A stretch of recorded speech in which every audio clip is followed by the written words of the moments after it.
welcome, thank you, and everyone for joining. We're very excited to have you here at our panel, and it's going to be a very interesting conversation, as you can tell from the beginning preamble.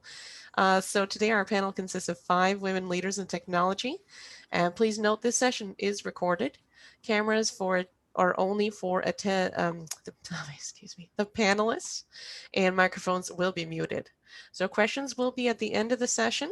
So please feel free to keep a hold of those. I will be monitoring and keeping note of anything you have to say, so don't worry, we won't miss you. And we will be sending out the replay at the end. So if you are watching this later and there will be a video for you. So now I just want to turn it over to Gabby, and take it away, Gabby.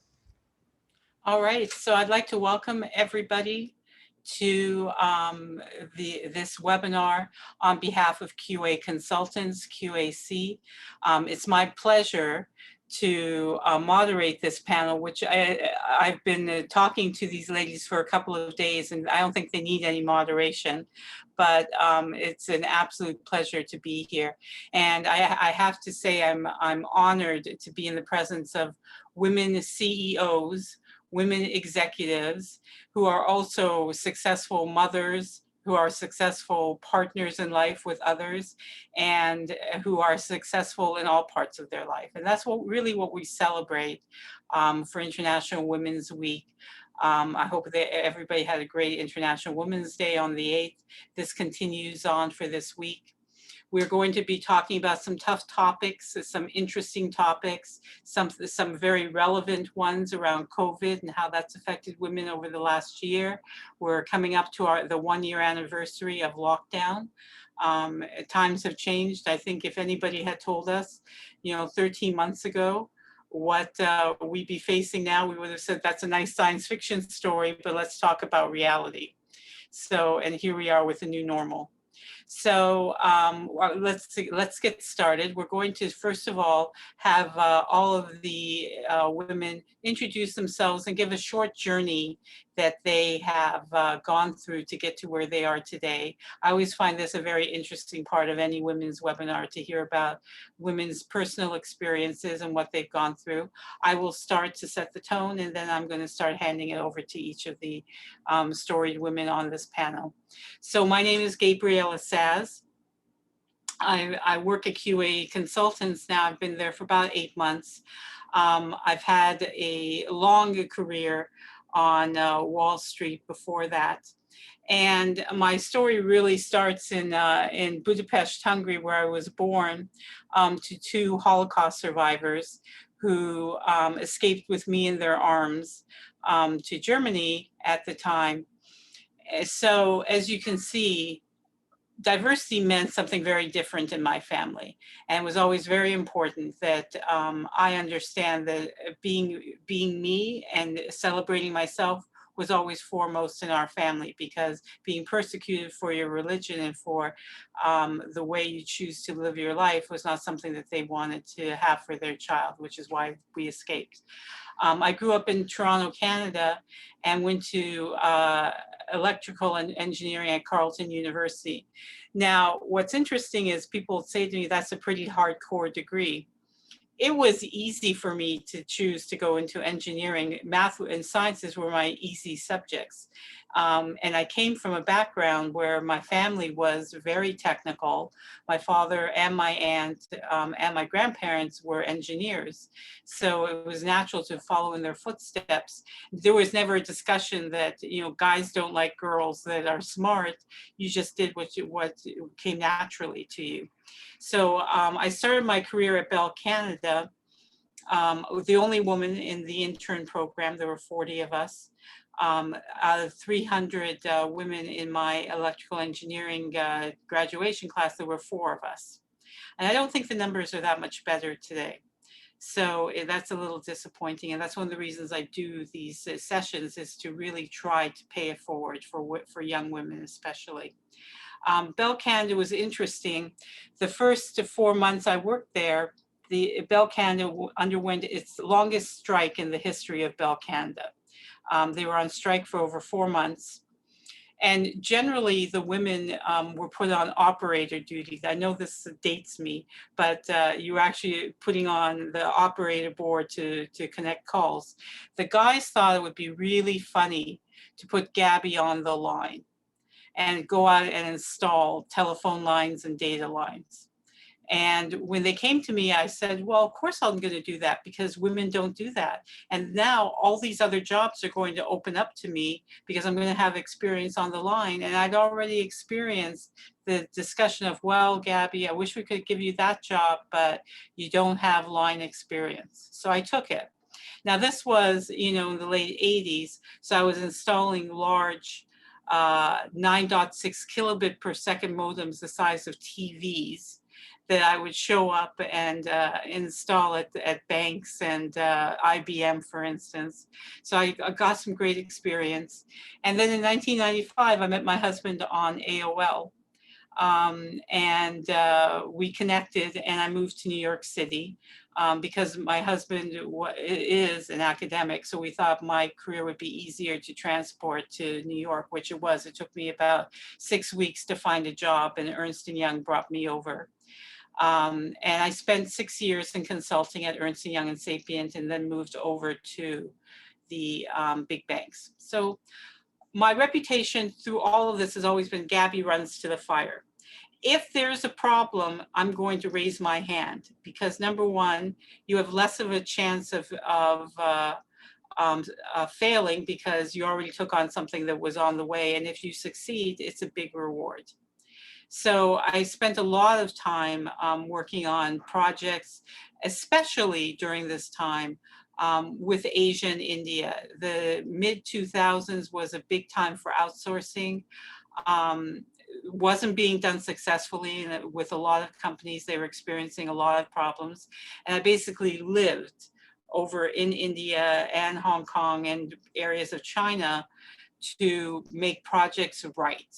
And I figured out how to work with cultures. I obviously had a background of being around different cultures, so I knew how to merge them together.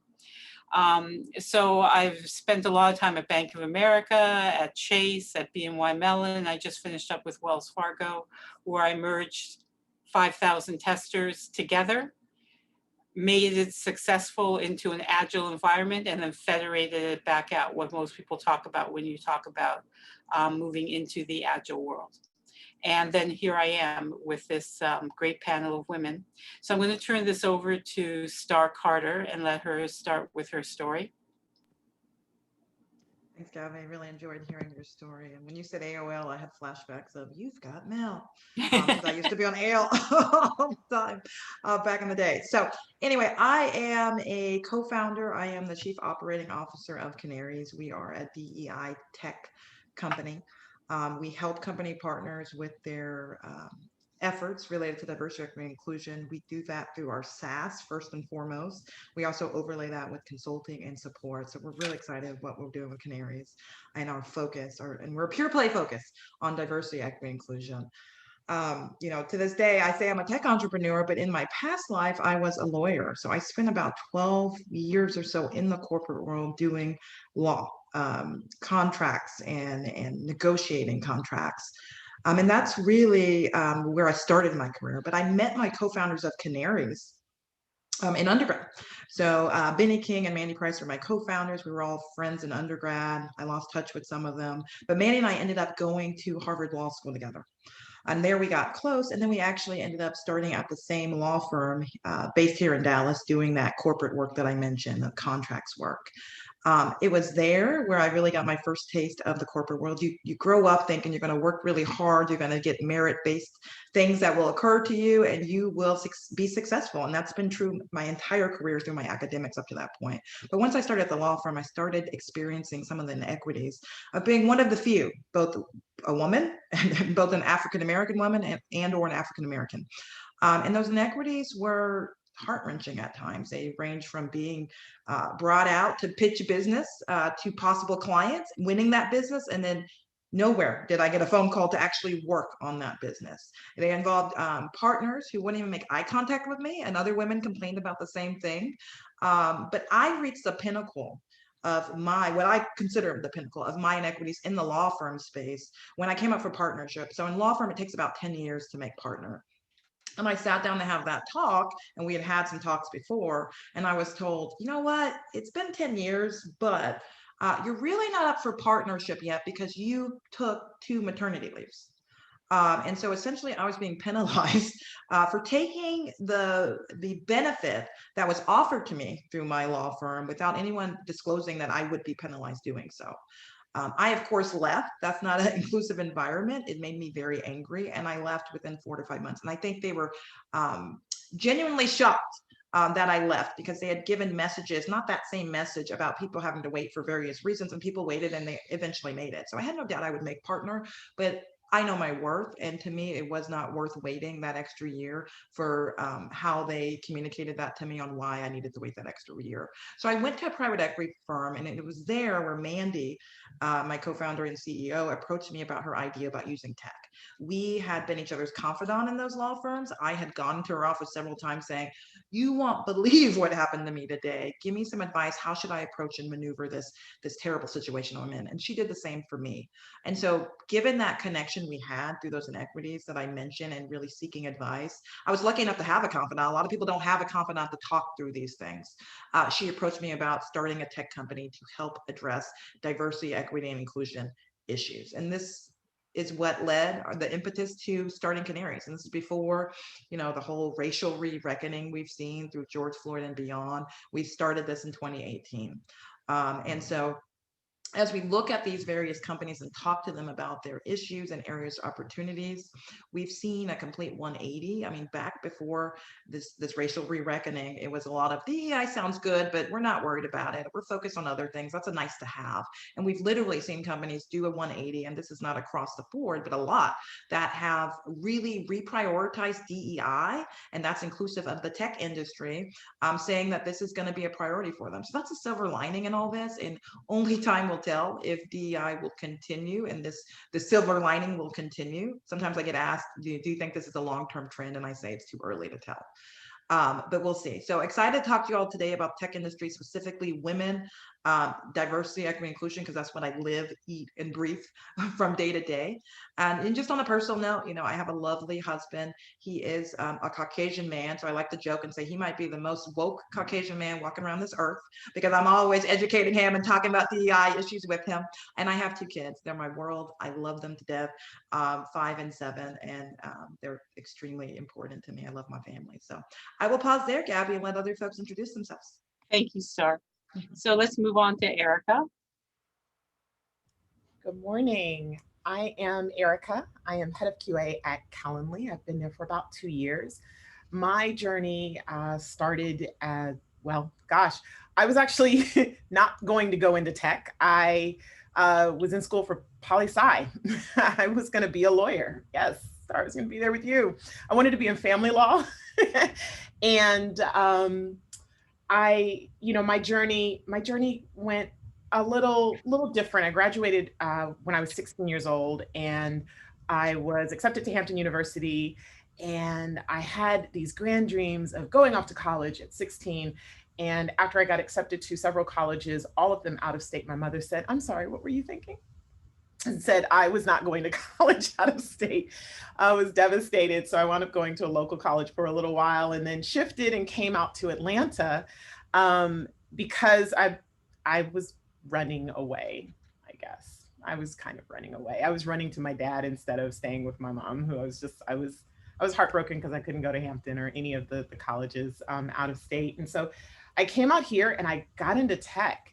Tech had always been something that I had been naturally good at. I've always taken computer classes. I was always tinkering around with something, and it was an easy thing for me. And so I got into the industry. I got into help desk, and then desk side support, and just servicing computers in general. And then when the computer industry, when web really started to take over and hit, when people would ask me what I do, I'd say I work on computers, and say, "You build websites?" And they said, "No, I work on computers." It's a completely different thing. When that conversation kept coming up, I decided I need to teach myself how to build websites. And so I did that. I sat down, I learned how to build websites. I learned HTML, I learned JavaScript, and I continued to learn, and I jumped in and I became an application developer. I learned classic ASP. When .NET rolled out, I was at an advertising company, and my architect went on sabbatical like he did every single year, and the client said, we're expecting movement on this project. So I had to learn .NET, and I had already taken an architecture certification, so I understood the foundation, but I had to jump in, and I built the foundational framework for the application. And when the architect came back, I was so nervous because I just knew he was going to tell me that we had to throw the whole thing out and it was awful. And he was like, this is great. This is great. We're going to be able to move forward with this. And that's when I knew. I was like, you know what? I can do this. But during that season, during that time, I started to lean in more towards leadership.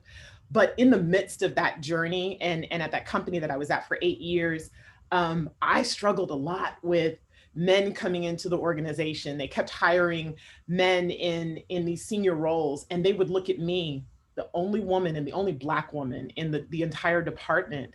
And I was nothing. It was, they would bring them in, they would have arrogance. I remember there was a time when there was a conversation, and I was talking to somebody. I was overheard speaking to work that I was doing, and one of the developers accidentally sent a IM message before Slack was the thing, Yahoo IM message, and he accidentally sent it to me, but he meant to send it to somebody else about me.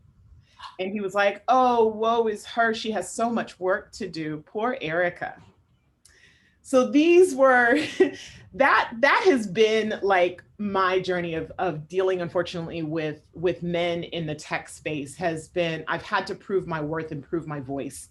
And prove out my choices, right? Like when I started to really lean into leadership and move away from the hands-on development, I still had to prove that worth. But that journey continued, and those are things that I overcame, but they were things that at times held me back in my career, held me back personally, imposter syndrome, all of those things that we've dealt with. But in spite of that, I have continued to thrive, and I moved into quality, and I found my people, if you will, and a space that I've really loved. And so I moved out of that advertising company and went to a company called Cabbage, where I started their quality department and grew that there.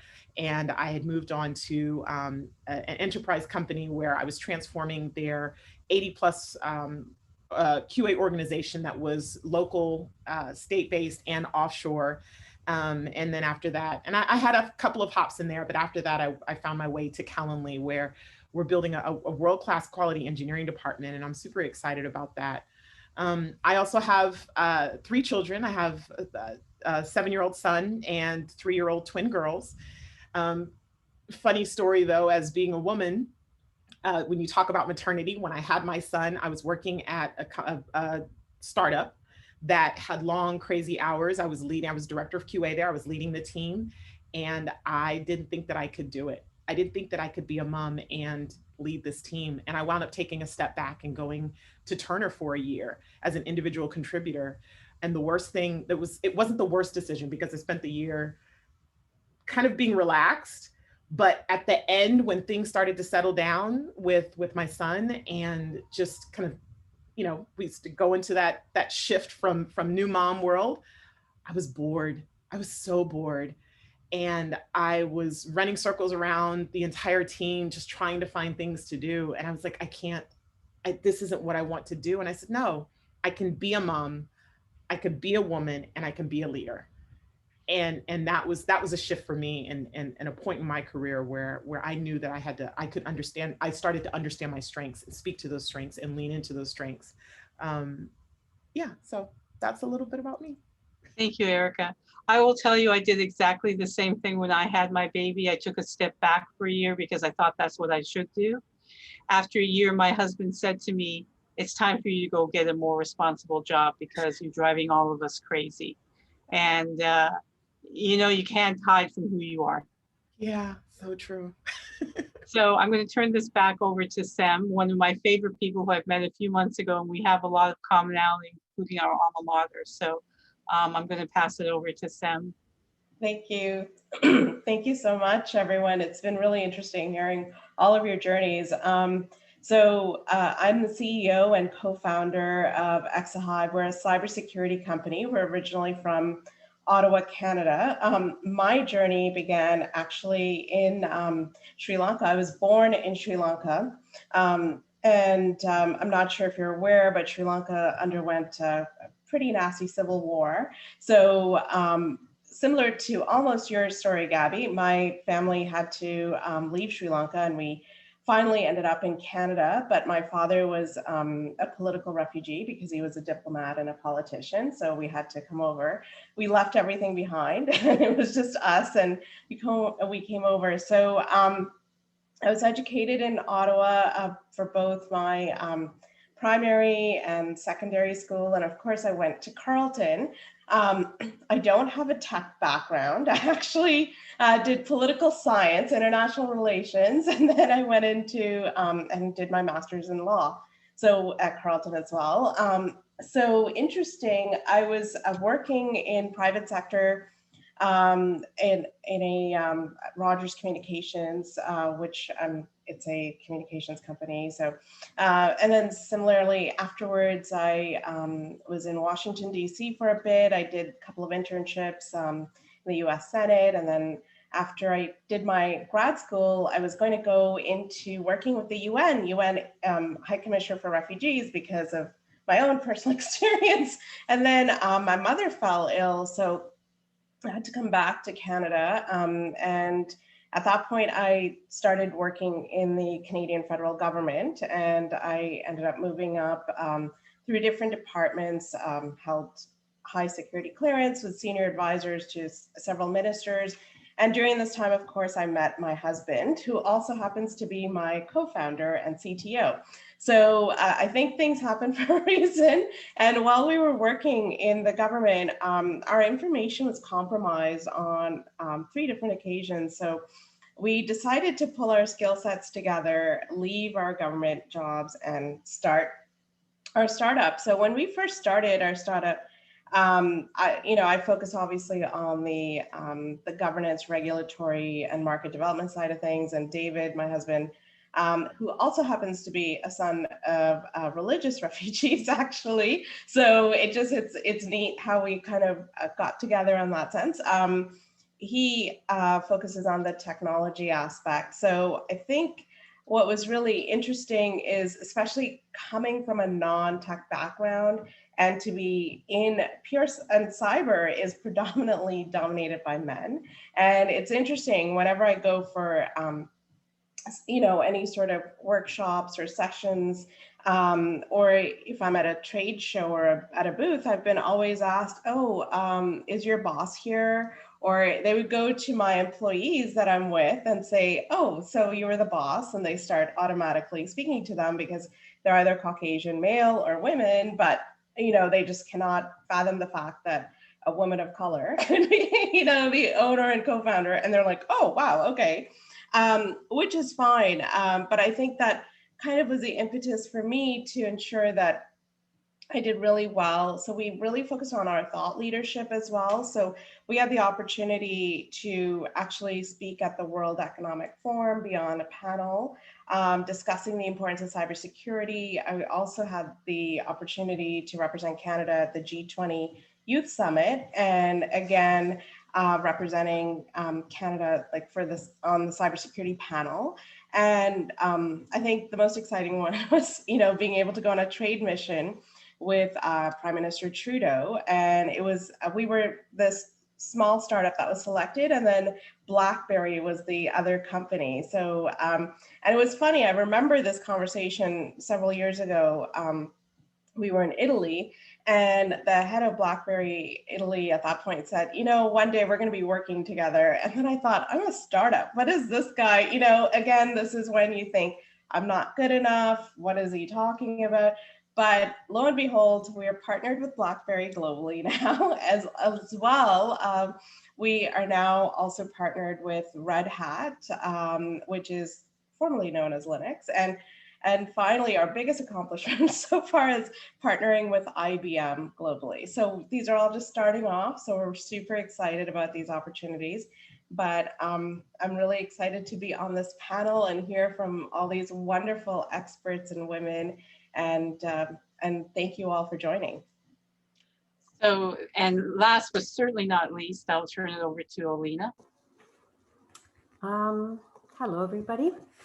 My name is Olena Poliski, and I'm a founder and managing director of Art One Translations, a Vancouver, Canada-based translation and localization company with a major focus on technical translations and localization solutions. Well, as for my journey, I was born and raised in a communist country, the country where men occupied all leading positions in all levels of society. And not only most of these men were corrupted, but it was accepted and even encouraged in the society for these men to have a mistress as one of the accessories for a man of success and in power. The country where, for example, a secretary job description published in an official newspaper would call for a female of a certain appearance and would state age limitations, just to give you an idea. And the country where women were expected to be married and to have children in their early 20s, which caused many women marry wrong guys and pay the price all their lives, pretty much. Where a woman, for example, going to a coffee shop or a movie theater alone and not accompanied by a man would automatically be labeled as a prostitute and treated accordingly. Any Westerner who had a chance to live in Russia or in Ukraine will tell you how smart, educated, intelligent, and sophisticated the women there are. And yet, these women are not often looked at beyond a pretty face. I was growing up dreaming to escape from that society, as I wanted to be valued for who I am and not just how I look. And I came to Canada 25 years ago as an immigrant, as a single mother, leaving my one-year-old daughter behind with my parents until I could settle down. I don't think I've ever had a chance to work or to stay home to take care of my children. As being an immigrant family, my husband and I, we were starting from scratch. We needed to settle down. So two incomes were a requirement, not a choice for us. We also had to help financially to my and my husband's parents, who, even though had been highly educated professionals back in Ukraine, lost everything by immigrating to Canada. Fortunately for me, having parents nearby eliminated the need for childcare. My children are grown up now, but I know all too well what it's like trying to balance work, school, hockey practices and remote hockey games, piano lessons, and everything in between. Prior to Art One Translations, I had several successful careers, I could say, working in corporate environment as well as a translator and a court interpreter, teaching languages in several universities, including the University of British Columbia. Then when I was kind of in the midst of my career at the UBC here in Vancouver, there came the time when I strongly felt that I wanted to do something completely different, something where I could apply all the skills and knowledge that I had acquired in my life, and where I could take charge of something bigger than just a job. So I wanted to be in charge and I wanted to do more, and that's when I founded Art One Translations, with the mission of helping businesses navigate global markets. I've always liked languages, even though my both parents were professional engineers, but I was always fascinated with different cultures and different languages. And to me, it seemed that, speaking another language I kind of felt different, you know, when you speak French, I kind of turn into a French person. When I speak English, I like, it's a completely different feeling of self when you do that. And it always fascinated me. And I always enjoyed and was extremely curious to meet people from different cultures. And now we've been in business for 13 years and serving mostly technology, engineering, and manufacturing clients, providing translations in the most world languages. We offer a full range of translation and localization services, from basic document translation to localization of highly technical manuals and all components of software localization and multimedia localization. Some of our clients we've been proudly serving for over a decade. And finally, I think I am valued for who I am. And I have to say that I'm enormously grateful to Canada for giving me these opportunities. And I think that I'm kind of living my dream, really. So this is my journey, and this is who I am and what I do. Thank you. Thank you, Alina. So inspirational. And as are all the women on the panel. It's always great to hear everyone's journey because it helps us understand how you got to where you are today. And I think everyone has had a great story today. So I'm going to remind all of our viewers that if you have a question, please enter it. We will have a break at the end if there are questions to answer them, or we'll go straight through. So one of the first topics we want to talk about is, for technical women today, moving into DevOps is a requirement. Everybody's talking about digital transformation. Everyone's talking about moving away from waterfall to agile. Some people have already declared themselves after a few days that they're fully agile. And I'd love to hear from you how this is impacting women today of moving into the DevOps world. And has the glass ceiling actually changed? Has it been easier because DevOps levels the playing field for women to rise in the ranks?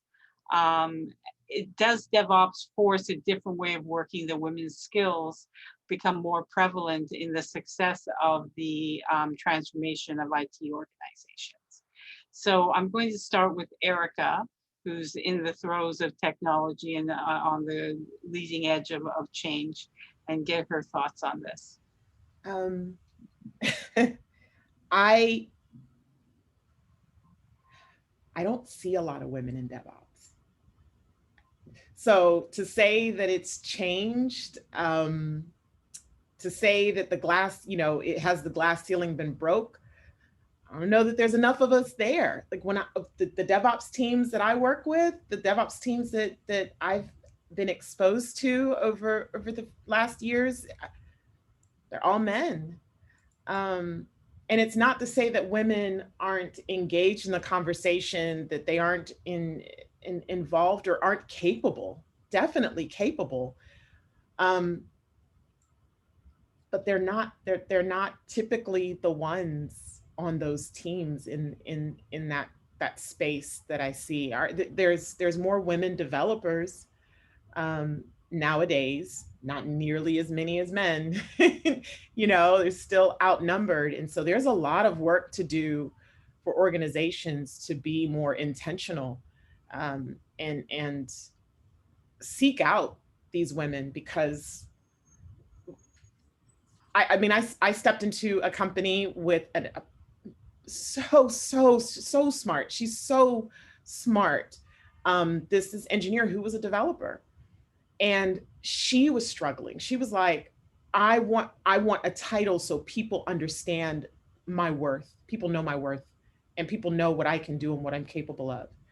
And we had to make sure, I had to be very intentional about carving out a space for her so she could spread her wings, so she could show how phenomenal she was. But when I first got there, she was not being leveraged to her full extent. She was sitting on a squad doing manual testing when she should have been building frameworks and architecture and structure, which things that she's doing today, building strategies and partnering with development teams and DevOps teams and infrastructure to really build the foundation of quality architecture. And we had to make that space for her. We need more of that still.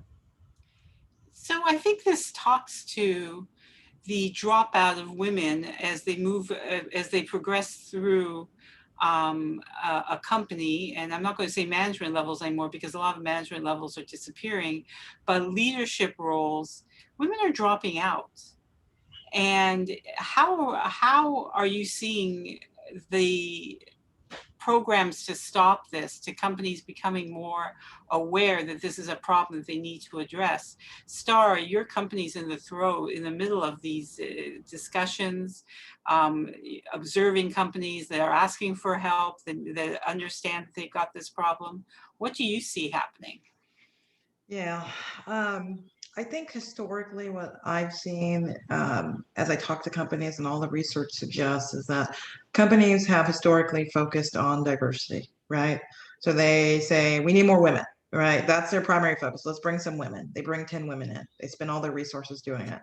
Then those women, kind of to what Erica was talking about, are left to try to sink or swim, right? They're pushed into the deep end. There's no support.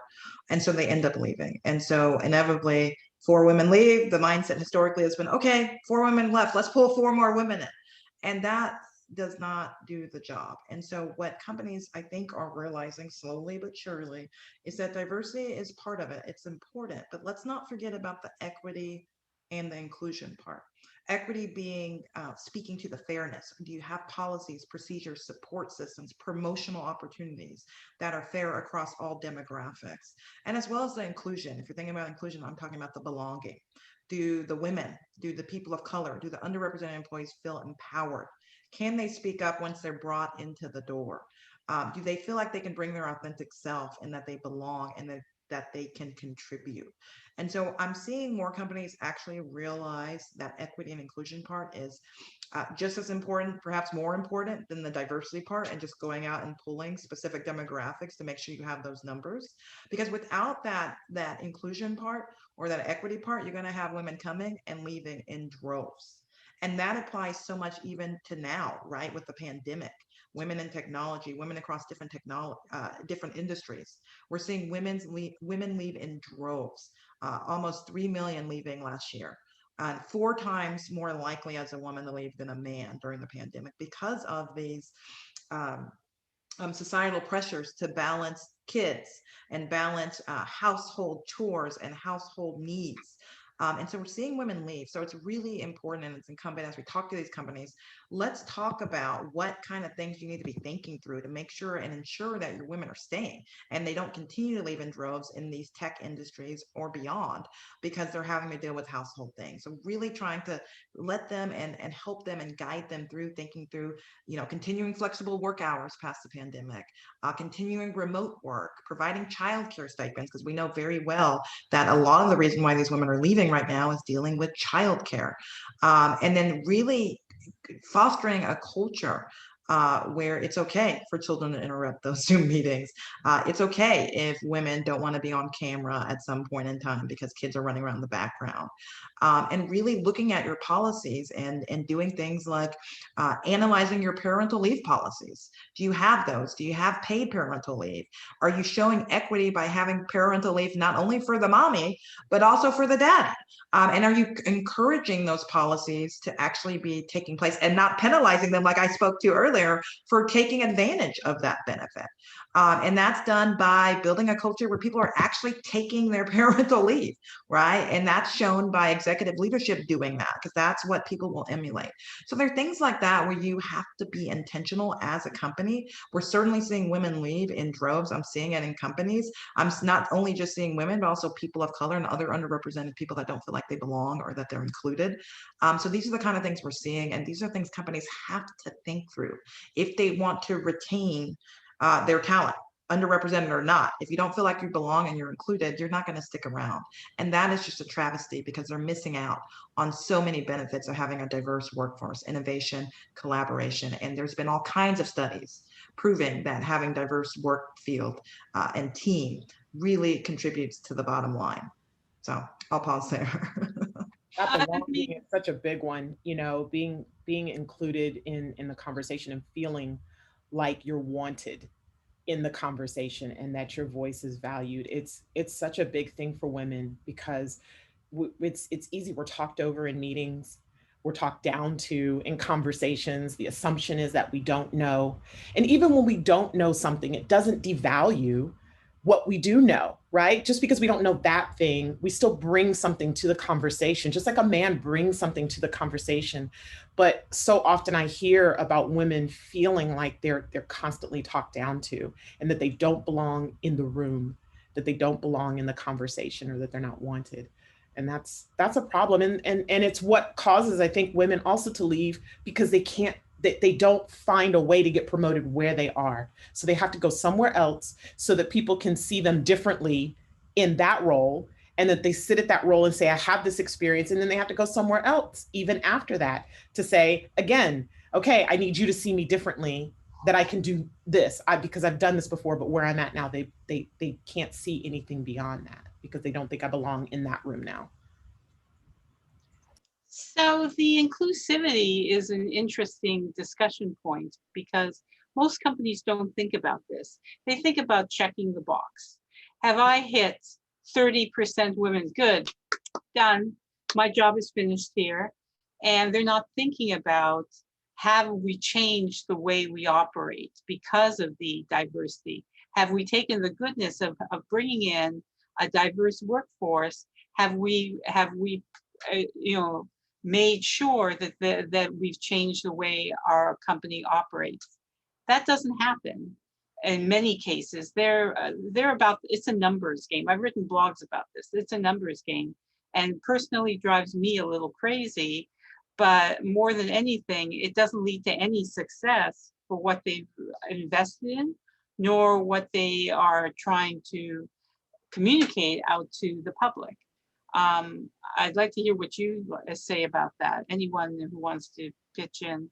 Um, so Gabby, I mean, based on what Star and Erica had mentioned and what you're asking, I think it's really important for organizations to have champions within different departments or different divisions.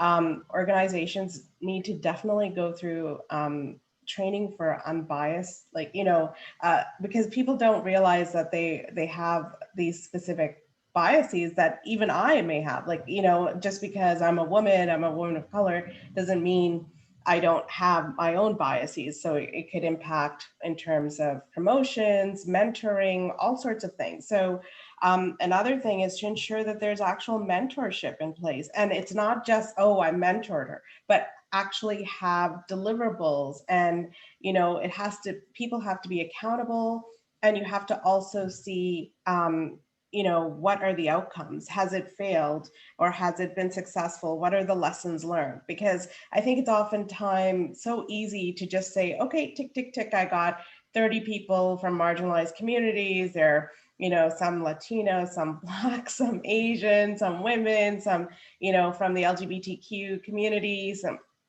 That doesn't mean anything. You need to take steps. And this often also goes back to right in the household, right? I have a 2-year-old. I make it a conscious effort to ensure that she plays with as much as STEM, related toys and not just girly Barbie stuff. Actually, I don't think we have Barbie at home, but, it's important to kind of change that mindset and start from the home. Then even in primary school, and now I'm seeing my friends' kids who are older who are coding. I mean, they're like 6 and 8-year-old girls that are like coding and telling me all this stuff. And had I been exposed to that, perhaps I would have been in engineering. I don't know. But, those were things that I think are really important, and not just saying it's specifically only for, a group. And I think we need to make a conscious effort as well, not to also discredit the other 50% of the population as well, because if we tend to only say this is purely only for women, and then we can actually end up marginalizing the rest of the population, or this is only for a specific, you know, as much as there are obviously people of color and women, people of color, and then even within people of color, the communities, you know, if you go down the rank, you could see who's actually gotten support and who hasn't. So we have to make a conscious effort to reach all of those groups, but at the same time, we have to also be inclusive enough to ensure that everyone feels like this is bringing in a richness. And as well, it's not just pure technology folks, because there are a lot of women like myself who come from a regulatory background, or Star come from a regulatory background, or who have other backgrounds that are, especially in cyber, because there are 4 million jobs that are unfilled right now. And we have all these folks that have recently lost their jobs due to being in different sectors that have been, you know, impacted, and majority of them that have been impacted in this, you know, COVID worldwide have been women who are in leadership positions, and women who have had to leave and be pure caregivers because of, you know, whatever financial burdens or whatever the case may be. But, you know, a career like cybersecurity or technology, we have the option to be able to work from home if possible. And if we are allowed to get folks from different backgrounds the training that they need, and that I think will help tremendously. We work with the New York Academy of Sciences, and we've been offering courses not only for their post-secondary graduate and their professionals, but also for the little ones, you know, from primary school right up till high school, because introducing them to these programs, and especially young girls from all marginalized communities, and they have a concerted effort to work with communities that have been deeply marginalized to ensure that they have access to the education, because that's what's really going to uplift and change the mentality of the future generations. I mean, we're talking about what's happening to us, but we have to also look at our kids and what they, you know, set it up so then they have the means to be successful in the future. Thank you. I think she Sim made some really, really good points. Absolutely, every person on this call is biased in some degree or fashion, and we have to understand that, period. No matter, I'm a Black woman, I definitely have biases, and part of that is our past, our lived experience, right? And what we've seen on TV and media and things that get into our subconscious. So we have to understand that everybody has some degree of bias, period. And as we, you know, at Canaries, we work with a lot of Fortune 500 brands and big companies, and you'd be shocked to understand how many of them have never assessed their employees about their experiences. You have executive leadership having no idea what's happening on the ground with the people, the busy bees, the workers in their organization, on what's happening from day to day. They have no idea. So I think it's really important that these companies are understanding, assessing their employees, and getting those lived experiences, and that we bridge this gap of communication between executive leadership making DEI decisions and not even knowing anything about what your employees, all employees, specifically underrepresented employees, what their day-to-day is like, what are they facing, what things are they hearing. Because you really need the executive leadership having the best information they could have before they make DEI decisions. And so I think the name of the game is just really being intentional. And this is when we're guiding and advising these Fortune 500 brands and these big companies and middle-sized companies, that they have to be intentional. They have to start measuring DEI. That's another thing that we do. We help companies measure equity and inclusion, these nebulous concepts that people say, how the hell do you measure equity and inclusion?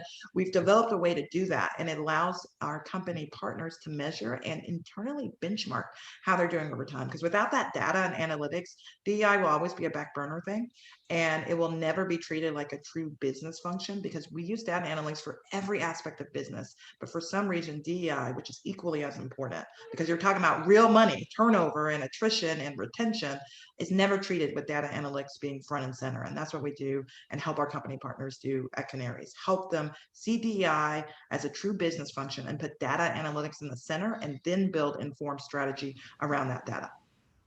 I think companies are afraid.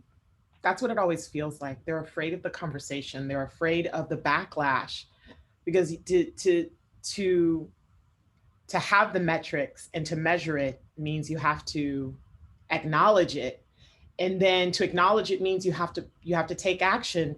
But then by taking action, you potentially offend the group that's not being supported, if you will. right? Like it's not, oh, you're bringing in more people of color, you're bringing in more women. Well, what about the people that are already there? What about me as a man? What about me as a non-person of color? What about me? How am I supported? And it's human nature, right? It's almost selfishness, you know. It's like, well, this doesn't mean that you get less. It just means that we're sharing, you know, everything. We're making sure that it's equal. And so I think companies are afraid to tackle that head on, you know, and because they do to acknowledge it, you have to fix it at that point. And it's easy to you know, put your head in the sand. It is, and you know, there is no time like the present with digital transformation that gives you the opportunity as you're reassessing your organization. You need to bring in different talents. This is the time to say, I will have a diverse workforce, and then nothing's going to stop you until you get it. And that means you don't settle for the first person you interview who might be a fine candidate, but is not a diverse candidate. You want to make sure that you're bringing that in. And the only way you can do it is infuse it at a point that there is now, where many CIOs know they have turned over 40% of their staff. Erica, what do you think about that? the having the need to turn over staff, Well, to get diversity, or the intention? The intention. I believe it. I believe we have to be intentional, but again, it's that acknowledgement, and I believe it is fear. That is the only legitimate reason I can understand that businesses are not being intentional, that organizations still struggle with this. You've got companies, you know, we've seen them lately, right, where they're surfacing and they're saying, no, we are intentional. And then you've got their employees coming out and saying, no, you're not. No, you're not. You say you want to be intentional, but you're not. And I think it's because they're like, I took a look at it, and wait a minute, this is going to cause problems. But it's causing problems underneath the surface, right? And it's causing problems with the marginalized voices, but because they're not in the big spaces, and because they don't feel, they don't have a space in that organization where they can confidently, comfortably, securely speak their truth, the organization, your C-suite, doesn't understand it. They don't know it. They're not looking for it. And so, I mean, this is a problem that women, but especially people of color, struggle with in tech, especially. I mean, I say especially because it's my world, like that's what I see, but that lack of intention is what we have to get past. And organizations have to be willing to say, no, we are going to do this, and it is the right thing to do, and put themselves out there, and be okay with some people not being okay with it, and saying it's the right thing to do, whether you're okay with it or not. And if you're not okay with it, maybe you should look at yourself. Yeah. So along those lines, I have a question for Star, coming in from the audience. So how have you seen assessing employee day-to-day work well? What have executives done to assess? I missed the last part. What have executives done to assess? Assess, got it. I think that's a really good question. And we're dealing with companies, and Erica's right. Some are really, really nervous. And I think we have to hold our companies accountable. And thank goodness more folks are empowered to speak up, because I think that's really what's going to drive change. With respect to companies that we're working with and assessments, we've seen a wide variety of outcomes from those. And the ones that we get over the hump that actually partner with us, that we assess, what we typically find and what we uncover for them really is with respect to what are those lived experience, and are there statistically significant differences between various demographics, women, people of color, LGBT, fill in the blank, because diversity is very, very broad. And when we uncover those things, I think it's very eye-opening for our company partners to understand, oh, from an entirety of our employee workforce, we're doing pretty well in X, Y, and Z. But when we're looking at specifically women or Hispanic men or whatever that demographic is, we're seeing that those experiences are not the same, and they are almost always typically lower for the very reasons that we're talking about. And so I think that once we are talking to prospects, we do a lot of education. And part of that is talking about their nervousness that Erica's referencing. Because sometimes it's, well, we're nervous. We don't want to open up this can of worms. But we've gotten to this point with Me Too, with George Floyd and beyond, where it's not enough to stick your head in the sand, right? And we're seeing and we hear from individual employees saying, we now feel empowered. We want to ask our CEO, what are we doing for diversity and inclusion? Where before they might not have felt that empowerment, right? They would have been quiet, including myself. I mean, I talked about that pinnacle of inequity, maternity leave. Did I even say anything on my exit interview? No, because the Dallas legal world is small and I did not want a fear of retaliation. And so we're seeing Gen Z come into generational differences where they are coming in and demanding more. They're demanding better. They're demanding better policies, demanding better treatment over across the board. And so I do think things are changing. And I do think companies are starting to realize, crap, we're nervous, but we can't just hide anymore. We have to actually do something, not because we're doing it ourselves on this intrinsic value, but because our employees are demanding it. They're demanding better. And as we see these demographics change across this country and beyond, companies are starting to understand they're going to have to fight for real talent, and they're going to have to cater and do things to attract and retain diverse talent as those numbers go higher and higher in this country, specifically in the US where I reside. And so I do think it's a combination of things. I think it's a combination of companies understanding they have to start making changes, talking to their employees, assessing them, realizing how those lived experiences may differ and how it might affect demographics differently, and really paying attention to intersectionality specifically. Women is a big group, right? And it is nuanced. We have LGBT women, we have Black women, we have Hispanic women, we have Asian women, it goes on and on and on. And understanding that even though you might be doing okay from a women being diverse focus, there are ways you splice and dice that data specifically. And like I've said in the past, white women are the biggest beneficiaries of diversity policies and initiatives. And it's been great, but your women of color, your other women and other demographics, other than the Caucasian straight women, have been left behind. And so it's really incumbent on companies to think through this, look at these differences, and insert policies, initiatives, and things of that nature that help really bring that inclusion up to par for all employees across the board. Okay. Just to add to that, I think a business case to the boards would make a huge difference. I mean, in the US, I think it's like in the trillions that we've lost financially because all these, women and other marginalized communities have left organizations and they're untapped resources. And similarly in Canada and around the world, we're losing like up to $1 trillion.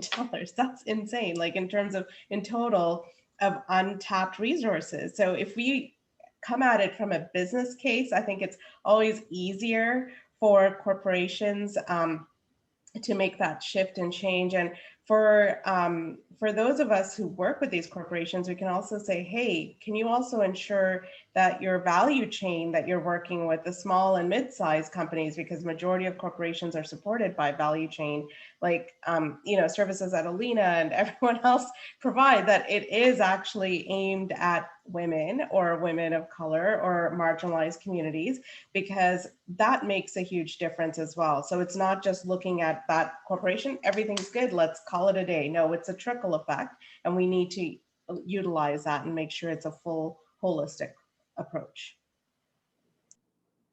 So we have time for one more question, and this came in from Scott Ackerman for STAR.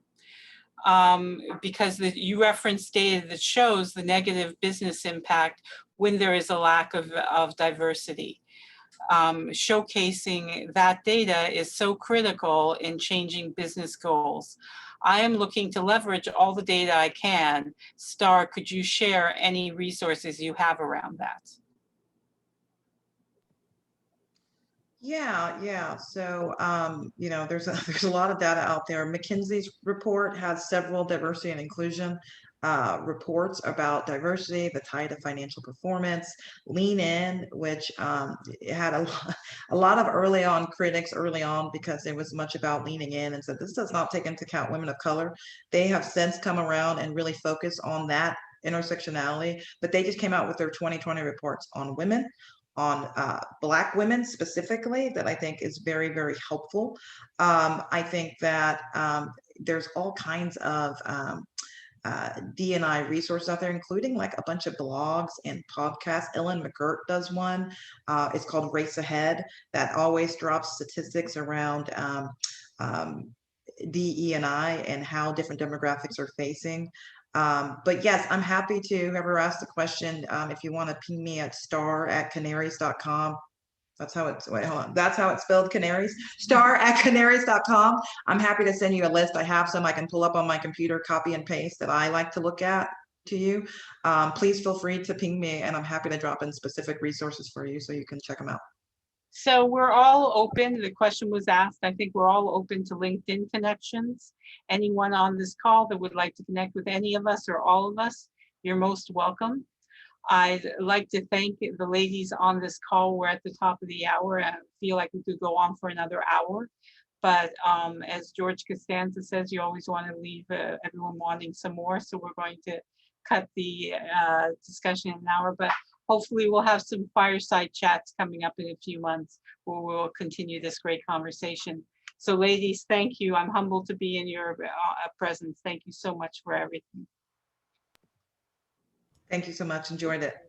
Thank you very much. Bye. Bye. Thank you for having me. Thank you.